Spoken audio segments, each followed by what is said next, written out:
I'm going to say, I'll follow your lead because you'll be asking the questions. So go easy on me.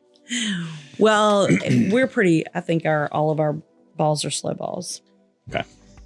Slow. This is soft pitch. Yeah, soft it is soft pitch. Yeah, it's good. For sure. I was not very athletic, so soft pitch. It's not hard-hitting journalism, that's for sure. Yeah.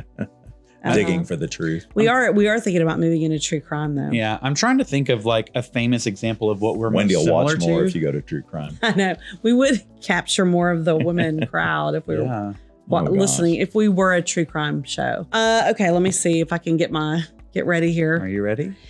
Yeah, I'm thinking about not even doing the show today because I don't like this color, but I'm going to move forward because it's the right thing to do. But you guys both look Did nice. you not know we were doing the show? You didn't dress for success. Yeah, no, you're wearing like your CityRise Network luncheon getup. I'm going to see business professionals today. It is. It looks for sure. great. It's solid. Well, thank you. This is a great way to start the show. It is. A little bit of Get some more compliments. Color. More compliments. I'll wait around for a few And your more. hair is fabulous. Exactly. Yeah. Well, we could be all here all day talking about how great Jennifer is, but do you just want to get started? Let's get started. Hello, and welcome to the Almost Amazing podcast from the CityRise Network. Hosted by Jennifer Dennis and produced by me, Justin Kello, we're a podcast that was supposed to be focused on parenting, but we've kind of lost the plot along the way. Honestly, we don't know what this podcast is about, but we talk to incredible people who love Jesus, and our hope is to provide encouragement and fun whenever possible. If our lack of clear direction bothers you, we apologize, but no one is making you listen to this podcast, unless you're married to Jennifer. Andy, thanks for listening. Hey, everybody, and welcome to the Almost Amazing podcast. We're excited you're here today. Thank you so much for joining us. It's time to dig in. We have a really great show. I think you're going to love it, but let's start with Justin checking in. Here we are. What's going on? We're here. Justin, have you started showing up at the pool yet? Yes, we did get our membership, and Bear is having his 6th birthday party there in a couple weeks. So his birthday was actually yesterday, but the pool, we couldn't get it until I don't even think the pool's open yet. So we booked it for a little bit later in the year. So his whole class is coming. It's going to be a fun party. We love the pool. We're big supporters of the Westview pool. Really thankful for them. They're really great. No, we're good. I have a question. I need some help. I need some marriage advice. Oh, here we go. Listen, is there ever a situation where Andy, and I'm sure this is a situation because Andy and I are similar, where you have strong feelings positively about something? Maybe an idea you have or something you want to do. Yes. And he is not negating that idea, but he's not as excited about it as you are. That would describe almost everything. Does that get almost everything in our lives? I'm really excited about it. And Andy's in the back seat, just sort of like dismantling it. Does that get him in trouble with you? How do you manage absolutely. that? Okay. What? It's Christmas. It's anything celebratory in general. Right. In fact, you can tell how loudly he's going to dismantle it by how much money it costs. Oh, sure. That's so. Fair. Yeah, he's always okay. Are you guys in that same boat? Well, I wouldn't say always, but it is frequently, and I don't know what to do instead because I've also tried to fake it and be excited. And she's like, "I know you're faking it." Yep. She's like, "I know you're pretending to be excited about this." I'm like, I don't know what else to do. Like, she's not like mad at me, but I'm like, I don't know how to navigate this specific problem where your spouse is excited about something. You aren't that excited about it, but you also can't pretend because she's going to know you're pretending. So I just didn't know if you had any answers for someone. I would say that that's probably 40% of our marriage of him trying to figure out how to navigate thinking something's ridiculous and me being all excited about it. Okay. And so I guess it's probably because I know that Andy's always just like, oh, I can't believe we're doing this. Yep. This is not that great. Unless it's Disney World. If it's something that he thinks is great. Because he had to talk you into Disney World, right? Like you didn't want to go to Disney World. No, I always want to go to Disney World. Oh. It's just when we get to Disney World, like, I remember that was a complete mistake to be at Disney World. Why didn't you tell me? I totally forgot. And he's like, because I have this problem with like so hot. Everything that happens, no matter what happens in my life, 3 months later, I think it was the best thing ever, including Disney World. Until we go back and I'm like, oh, this is awful. What are we doing here? And he's like, I try to tell you. But with Andy, we just have to live in the space where I accept that he's never going to be excited as I am about anything, unless it's a new Star Wars show on Disney that's supposed to be really good, or the next Marvel venture that's supposed to really fix things or explain things or introduce like a new villain. So he has very specific things he gets fired up about. He gets fired up about some things religiously, including his religion. But he will never match my energy on anything. A great new pair of hot pink pants. You've just released that. You just like, that's just the way I just have to let it go. This is at the beginning of our relationship. I remember I was like, I'm going to clean our house so well that Andy's going to come home. And I spent hours and hours and hours cleaning everything. Andy comes home, looks around, and he's like, I had 2 books that were sitting right here. Do you know where those are? I know. He's like, and did you move my ... Thank you. Now, I will say I wish he was here because he would be He's like, learned, I'm sure. You move everything. It's not cool. That he misses things. Yeah. All of that to say, Yeah. I just have to accept the fact that Andy's really never going to get that excited about anything. Who do you go to for excitement then? Other women. Any other women. Any other women in my life, they totally get it. My team here, they will get excited with me. My sister, my mom. I wonder why that's such a common trope of like women being excited and men not. And like, I guess it's just the way God made us. I don't know what it is. I guess it's the way God made us. Because you're right. It is a continual, you just have to call your girls. I mean, I would say there's probably the same thing on the guys' end where they're excited about something and the wife isn't. They've got it. But I don't think they have this need to have their excitement validated the same way. No, I think you're right. They don't. I think women in general need a validation of like, this is exciting, right? Like, yeah, it's exciting. I do think the men that are that way, that do need validation. Yes, they are generally big sports fans and they have their sports buddies. They're the ones who are really in touch with their guys that are all about something. They have their golf buddy group or they have their, wild wrestling group that they go to see wrestling. But they generally will cling to guys that have that same passion. Whether, whatever it is. I think it's affirmation that like we're made to be in community, not just in a marriage. I think that's maybe like, I need my spouse. It's like, absolutely. There's a lot that your spouse should be doing for you and giving to you and all those things. But this idea of like your spouse can be your end all be all, it's just impossible. I think we were meant for much wider community. Speaking of a much wider community. What a transition. That's the only one I've been impressed with in our 140 episodes. Justin, today's guest is going to tell us about a wider community event that I am so excited about. So Justin and I are on our best behavior today because we're both sitting here with one of our bosses. The super boss. The executive. Wait. What is he? What? No, I do know this. You need to know this. Welcome, Kirby Follis, the Chief Executive Officer of CityRise. No. Executive pastor. Executive pastor. What is an executive pastor? Let me say this. People in our church love Kirby. Yeah. Everyone thinks of Kirby as one of their best friends. Of course. I mean, for real. Mm-hmm. And so to think of him as like this chief executive officer. When you keep saying that, I think legally we can't say that. I'm sure that has implications. I'm pretty sure there's another person whose name is on that title. Welcome, Kirby. Thank you, guys. It's awesome. So good to have you here today. And we've got some exciting things to talk about. So let's dive right in. Many of you are familiar with Deep and Wide. Yeah. And so we're rounding back. We're about to embark on this huge celebration. Begin with reminding us what Deep and Wide is and how it got started. Sure will.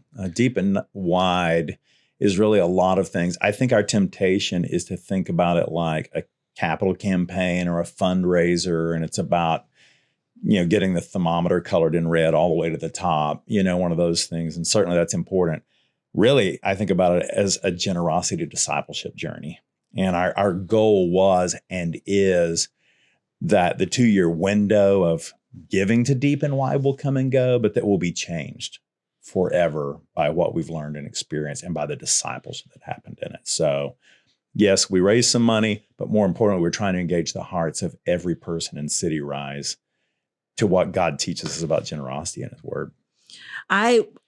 we've all partnered in this. We walked through this together. And I do see this huge shift in my mindset from giving and investing. Mm-hmm. And now I see that every penny, I know that God expands it. Everything I give, God uses it to his glory and invests in something that's eternal. And I love that that's part of what I've learned on this journey. Tell me about some of the stories that have really kind of stuck out to you or stuck with you as you've walked in deep and wide. Yeah, absolutely. So on the front end, as we were trying to get the information out to families, one of the things we did is some of us in the senior leadership level took assignments to go meet. So I went and met with between 50 and 70 families about this one-on-one. Wow. Yeah. And it was really challenging to get it done in a short time. But here was what was really amazing. 2 or 3 of those really stick out in my mind as people who said, how we think about generosity and how we think about discipleship shifted dramatically because of the deep and wide emphasis, but also because someone from the team came and sat down with us one-on-one to help make sure, 1, we understand it, 2, we could know how best to engage in it, be prayerful about it, and then 3, that this would be something for the long haul and not just for a 2-year commitment, if you will. I appreciate that because I even see on social media, a lot of people's biggest frustration with churches that are kind of outside the church is like, they just want my money. And it's like, okay, that is not what's going on here. You know what I'm saying? Like, God doesn't need our money. God doesn't need our devotion in that way to accomplish his goals. He's inviting us in the same way he doesn't need us to share the gospel. He can change, you know what I'm saying? But he involves us in the process, and to take the time with people who may have grown up, maybe in a bad church situation that was kind of money folk. You know what I'm saying? So you got the opportunity as senior leaders to talk to all these people, walk them through and say, no, that's not what this is. This is about changing your heart and growing in generosity, which has been kind of the resounding symbol throughout this whole process. Is like, hey, we just want 100% participation, as in like you feel like you're growing in generosity, not everyone's giving this much of their finances, they're giving this much more. It's like growing in it. And I appreciate y'all took that time. I'm glad I wasn't on that team because it seemed like a lot of work. It was. Right. Was. You know, too, I think that it's a generational thing, and that my grandparents, I mean, they steadily gave their whole never. And then when it gets to this generation, our generation, Gen X, we're a little bit more skeptical, a little bit more questioning. And I think to reinvest in these younger families, to explain to them the ownership of being able to give, to see things happen and know that you got to be a part of that. It's an honor, not just a requirement. It's an honor. It's a real amazing thing that you get to give to impact God's kingdom. I think on the big end of things, we saw people actually wrestle with their theology before they could get here. Like they were, and we always say, right, your theology informs your ideology. So here's the deal. What you think about God really informs what you think about everything else. So not just generosity, but everything. So some people were wrestling some pretty big theological questions before they could get to giving in that aspect of discipleship. But then on the storytelling end, just some small anecdotal things. Some of us said, we remember our parents writing a check on Sunday morning and leaning against the flowers in the middle of the table because we're taking this check to church. And because of technology and automation, right, most of us, maybe we have a tithe on ACH and it comes out every 2 weeks or once a month or twice a year. We don't even know, right? Or it goes to our credit card and it's just a thing. But it seems so intentional, when we were younger. So a lot of those stories came out. So just listening to the history of what they remember about giving or their families growing up like that was really cool. I mean, it was a blessing to hear that. This is all about to culminate into one beautiful, giant celebratory day, deep and wide day. Can you tell us about it? Yeah. So one of the most awesome things I've ever experienced is anytime all of our campuses have the opportunity to come together. You really can't fathom, 3 physical campuses that really have 3 different languages, English, Spanish, and Cantonese, all coming together in one spot. So we're meeting on May 19th at the Dunham Theater, and I know we'll give everybody the details here in a bit, at 10 a.m. for one unified service that's going to comprise those languages and those peoples.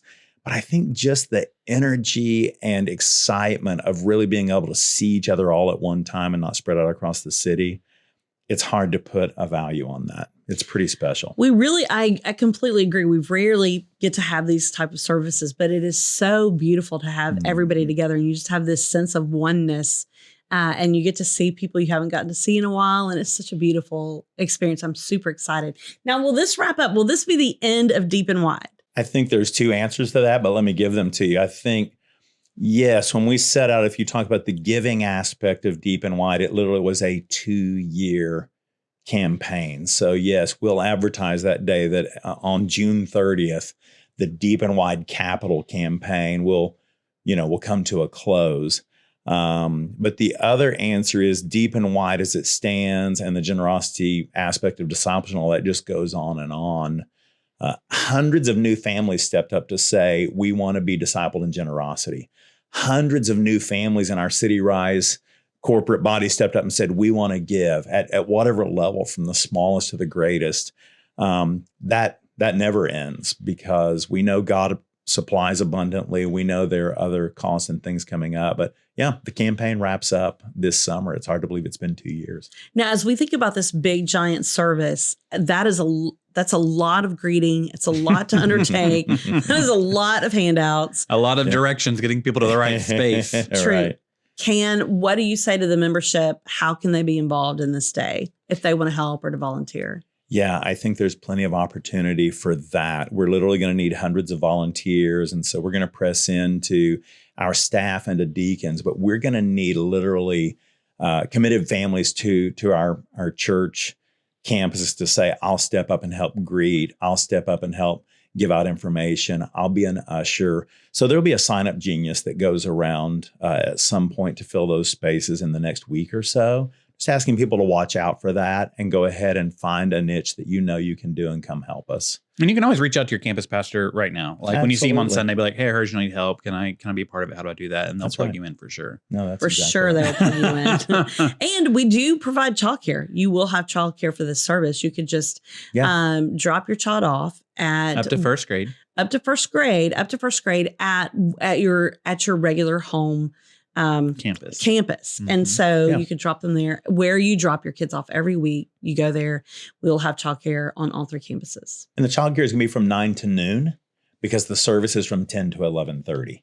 So we want to encapsulate it in that normal time we'd be at our church expressions on a Sunday morning.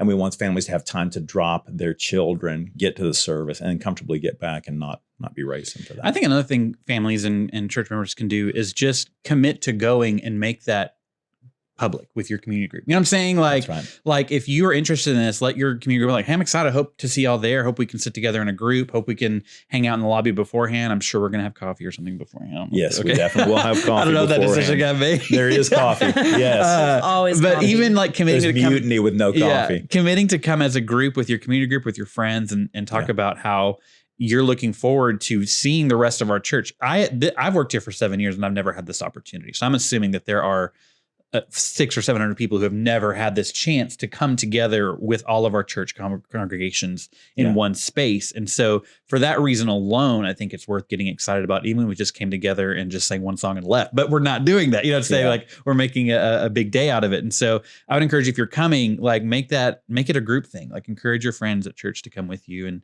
carpool out there together or whatever it is, and make a day of it. That's great. That's great, Kirby. That's I know one of the exciting. community groups is going to lunch together afterward. I mean, I think there's room to make it an event, for Just your remind them group. to get their kids. Don't get your kids before that's not you go to 2:30. lunch. That's so weird. I didn't see the one on there. Sorry. Most of our rooms at our local campuses seat maybe 300, 400, maybe at our biggest room, 500 people. Imagine a room that seats 1,200 people. Being That's full exciting. of the CityRise family and having upwards of over 100 people on stage, choir, orchestra, band. I mean, it's hard to say to people how special it's going to be. I could tell you'd sit back and say, we got to go over to HCU. It's not as convenient, but I'm telling you, I think you're missing out on something really potentially very special. I agree. It's going to be an don't make amazing it. day. And kids below first grade are welcome to come. I mean, Yeah, of course. We're keeping that in mind as we're creating the worship service. It's like, how do we make this engaging for everyone? We'll have busy bags. They'll Busy have little bags for activity. children or adults who need them. Or adults. But it is, like I said, childcare is provided, but I think it's also going to be appropriate to bring your whole family. For those that have a weird span of like, maybe they have some that can go to childcare and some that can't. Of course. I think the whole family is welcome. I won't give it all away. You guys already said it, but I mean, come on, there's going to be coffee, right? I mean, that's worthwhile. There's also a giveaway for adults. Like every adult who comes is going to walk away with something special too. I won't say what it is. So it's like you kind of new car. You oh, come on, you get a car. You get a car. Maybe not. Okay, just to be honest, you guys, we're filming a little earlier today than usual. Yeah, nobody's awake. We're waking up. It's 10:30. All right. Do you have a get to know you question? I do have a get to know you question. What is the weirdest thing or the most odd, like what's the craziest thing you've ever seen happen, like in a baptism or during a worship service? Oh. Like Kirby's been leading worshiper in church for how many years now, Kirby? Like 36, 37 years. And you've been around for a while. Yeah. Well, do you have one to start off with? I do. I have one. It's a baptism. Okay. And we had our pastor was out. So there's a substitute pastor that came in. And I don't know why they would have a baptism on a Sunday that our pastor wasn't there, but they did. Mm-hmm. And he was what I would call a robust baptizer. Uh-huh. And this is back when the choir's like all the way to the top. They have on robes. And he got in there. And first of all, like, the way, I don't know how he did this, but the way he baptized was so intense that it splashed the whole back row. Oh, wow. Of the guys in the choir. They were in the splash zone. It was like, it was like literally like they were wet. Yeah. This person was fully baptized, like at another level. Mm-hmm. And like he made the whole thing wavy and crazy. And I just remember watching that thinking, wow. Yeah. This is next level. I will say this about baptisms. I could offer a clear critique on every pastor in our church about what they could do better about baptisms because I've seen them all. And I know like what is good form and what is not good form. No one teaches you how to baptize and you only do it like, especially for someone like that who rarely does it, do like once a year maybe. So you don't have a lot of time to practice. So I could see why someone would make that mistake. I do wish we had a little bit more training about it because sometimes I see guys, I'm like, all right, is that the best way to do this? Mine also to with baptism. At my previous church, we had, sometimes those big Sundays where like, we're going to emphasize baptism. And then they make this plan of like, we should let anybody come forward and get baptized. Have you been in a church where they did that? They just open it up. Yeah. And so in the back room though, we call it like a spiritual triage where if someone wanted to go get baptized, they came and spoke to a deacon first. It's like, so you could filter out people who don't understand what baptism is. And so they did that. And so we did like 30 baptisms that day. It was really exciting. But one woman was pregnant and she gets baptized and she's so excited. And then she comes up and she just vocally asks like, this counts for my baby too, right? And she was not joking. Like, I think she came from like a infant baptism world. And she was like, oh, so this counts for my baby too. And the pastor's like, this counts for my baby too. And so they had to go talk to her again to make sure she understood that part. A twofer. Yeah. So that was... That's pretty funny. Yeah. Mine really isn't about baptism, but I do know at a church I previously served, there was a season where we had 4 same morning worship services. And I was the worship leader. We were in a growth time. We were building a new building. And so for 25 years, I led worship. On one Sunday, we had a guest pastor come to teach, and somehow he got his wires crossed and didn't realize we have multiple services. So we get to the earliest service and realize no one's seen this person. We're just standing around going like, does anybody know him? No, I don't know him. Who invited him? We don't know. Like, who did the confirmation of the times? We don't know. Well, at like 2 minutes before the service, the associate pastor and I just look at each other like, all right, we literally have 2 minutes to figure this out. So we're like, okay. It's you or me. One of us is going to talk about the problem of sin. The other is going to talk about salvation and how to know Jesus. And we'll each take 10 to 12 minutes, right? And then we drew straws for like, who's going to do what? And we're like, okay, go, high five. And so we did 3 services like that. And the 4th service, the guy shuffles up like in his house. She was like, hey, I'm here. And we're like, great. We already did 3 services without you. Like, you can stay or not, but we got this down now. Anyway, people, that was probably 20 years ago. People still say, remember that time when you and Jeff had to preach and you didn't know? And when you tag weird team. Stuff happens. Yeah. When That's you tag impressive. team the message. That's funny. That's 10 minutes off the top of your head. I mean, That's today we crazy. manuscript, right? You just say, hey, here's my manuscript. Do your best. I've had to do that here. Make it work, I remember I was in one service when the pastor was baptizing and he left his microphone on. Mm-hmm. And we're all sitting out there in the quiet, listening to him fuss at trying to get his robe off. He's like, this darn thing every time. And we're just all looking at each other like, There's so many left the microphone on stories. That could be a whole episode. Those are true. That's true. I love the microphone on stories. That's a sound guy thing, though. That's not the pastor's sound guy right. should have been on top of that. But I think he was enjoying it too much. Maybe so. All right. Well, Kirby, thank you so much. Sure. Justin's going to tell us more about. For Deep and Wide Day, it is Sunday, May 19th at 10 a.m. at Houston Christian University. If you are looking for where exactly we're going to be, where the Dunham Theater is, there's a map at cityrise.org/deep and wide where you can kind of see, we've highlighted as best we can where the parking is, things like that. Childcare, yes, at your campus starting at 9 a.m. You can drop off your children up to first grade for a safe, fun, enjoyable morning for them. And then please come back and get them before noon. That would be great. Jennifer and her team would really appreciate that.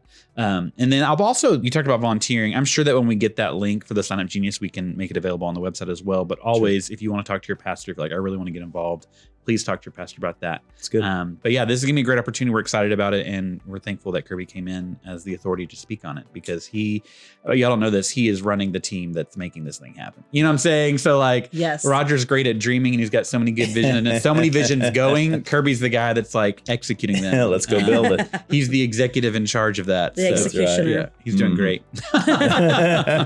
All right. Thank you so much, Kirby. Thank you, guys. We appreciate it's awesome. We appreciate you guys too. Thank you for being with us today. We hope you've had an almost amazing time on the Almost Amazing Podcast. Thanks for listening to the Almost Amazing Podcast from the CityRise Network based in Houston, Texas. CityRise is a partnership of church campuses, nonprofits, and missionaries devoted to lifting our city and the world by generously giving the gospel of Jesus Christ. For more information or to find a church campus close to you in the Houston area, visit cityrise.org.